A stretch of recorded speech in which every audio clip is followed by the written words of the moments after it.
When we get hurt physically, mentally, or emotionally, most of us do the exact same thing. We start protecting ourselves.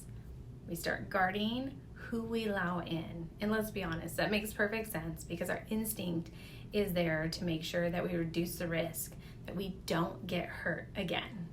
And after the fire in 2018, when 90% of my hometown was burnt down, and I had someone very close to me hurt me very deeply, I put up an invisible bubble around myself, around my family, and I kept people at arm's length because it wasn't that the people were bad, but because I didn't have the emotional capacity to carry anything else. I'm a very empathetic person, and so everyone's story felt like it was another thing I was carrying.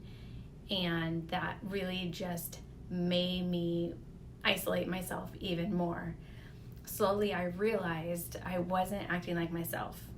Because I was protecting myself, I wasn't truly who I was. And so I was dimming my light. And what felt like protection at the beginning slowly turned into isolation. Everyone is carrying something, even if you can't see it. During COVID, someone once said, we're all in the same storm. However, everyone's storm is the same. However, the boat they're on is very different. Someone might be on a life raft. Someone might be on a cruise ship. Someone might be on a yacht. Someone might be on a sailboat. Same chaos, same storm, different perspective, different situation. So basically a warning sign for you this week is if you start pulling away from people or you start losing your spark, and it doesn't mean that you don't care.